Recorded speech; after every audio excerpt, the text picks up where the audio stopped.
Paranormal Radio Theater presents Nyarlathotep, written by H.P. Lovecraft, read by Fantastic Worlds.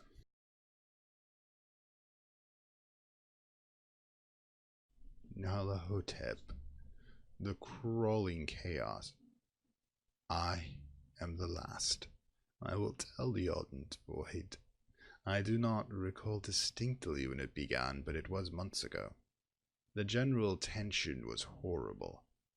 To a season of political and social upheaval was added a strange and brooding apprehension of hideous physical danger. A danger widespread and all-embracing. Such a danger as may be imagined only in the most terrible phantasms of the night. I recall that people went about there with pale and worried faces, and whispered warnings and prophecies which no one dared consciously repeat or acknowledge to himself that he had heard. A sense of monstrous guilt was upon the land, and out of abysses between the star-swept chill currents that made men shiver in the dark and lonely places. There was a demonic alteration in the sequence of the seasons. The autumn heat lingered fearsomely, and everyone felt that the world and perhaps the universe had passed from the control of known gods or forces to that of gods or forces which were unknown.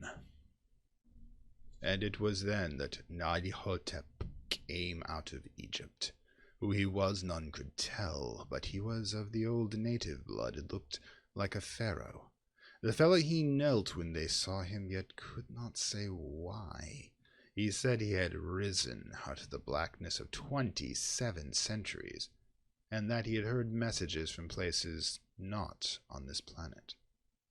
In the lands of civilization came Nyarlathotep, swarthy, slender, and sinister, always buying strange instruments of glass and metal and combining them into instruments yet stranger. He spoke much of the sciences, of electricity and psychology, and gave expeditions of power which sent his spectators away speechless, yet which swelled his fame to exceeding magnitude. Men advised one another to see Nyarlathotep, and shuddered. And where Nyarlathotep went, rest vanished. For the small hours were rent with the screams of nightmare. Never before had the screams of nightmare been such a public problem. Now the wise men almost wish they could forbid sleep in the small hours, that the shrieks of the cities might less horribly disturb the pale, pitying moon as it glimmered on the green waters gliding under the bridges, and the old steeples crumbling against the sickly sky. I remember when Nyarlathotep came to my city, the great, the old, the terrible city of unnumbered crimes. My friend had told me of him and of his impelling fascination and allurement of his revelations, and I burned with an eagerness to explore his utmost mysteries. My friend said they were horrible, and impressive beyond most fevered imaginings, and that which was thrown onto a screen in the darkened room prophesied things none which Nyarlathotep dared prophesy, and that in the sputter of his sparks there was taken from men which had never been taken before, yet which shewed only in their eyes. And I heard it hinted abroad that those who knew Nyarlathotep looked upon sights which others saw not. It was in the hot autumn that I went through the night with the restless crowds to see Nyarlathotep.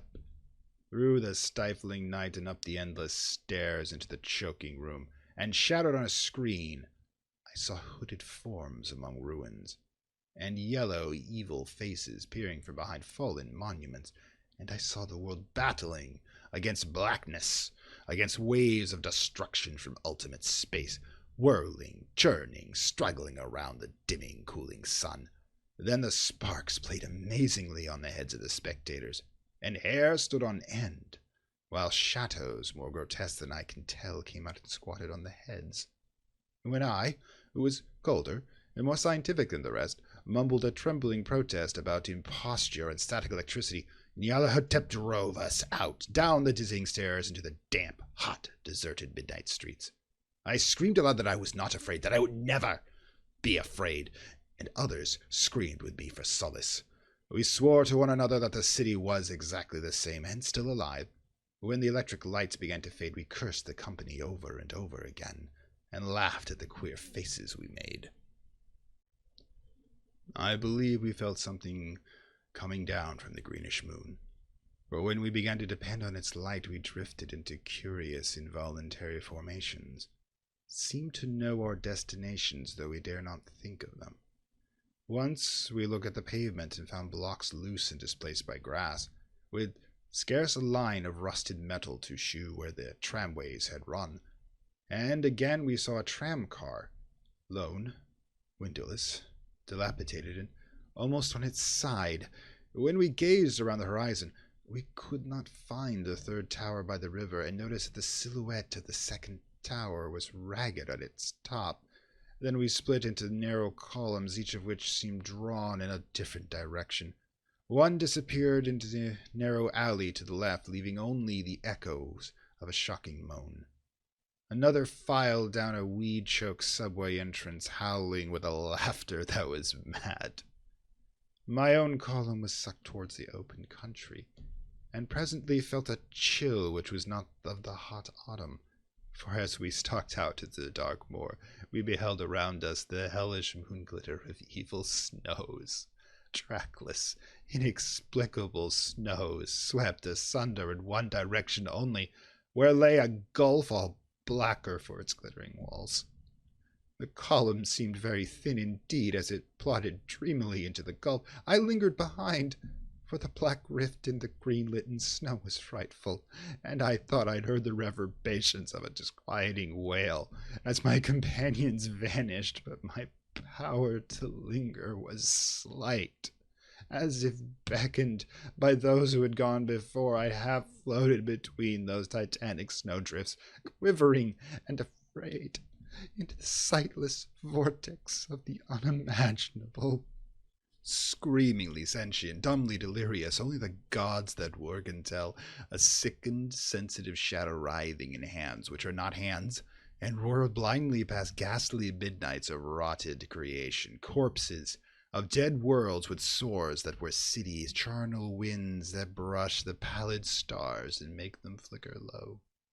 Beyond the worlds, vague ghosts of monstrous thing, half-seen columns of unsanctified temples that rest on nameless rocks beneath space and reach up to dizzying vacuum above the spheres of light and darkness. And through this revolting graveyard of the universe, the muffled, maddening beating of drums and the thin, monotonous whine of blasphemous flutes from inconceivable, unlighted chambers beyond time. The detestable pounding and piping whereunto dance slowly, awkwardly, and absurdly the giant, tenebrous, ultimate gods, the blind, voiceless, mindless gargoyles, whose soul is Nyarlathotep.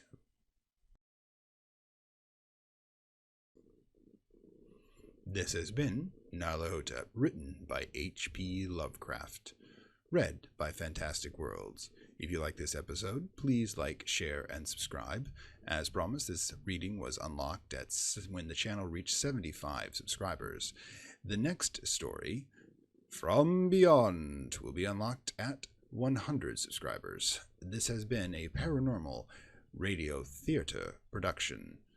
We all and everyone here wishes you a happy Halloween and a sacred Samhain. Until next time, this has been Fantastic Worlds.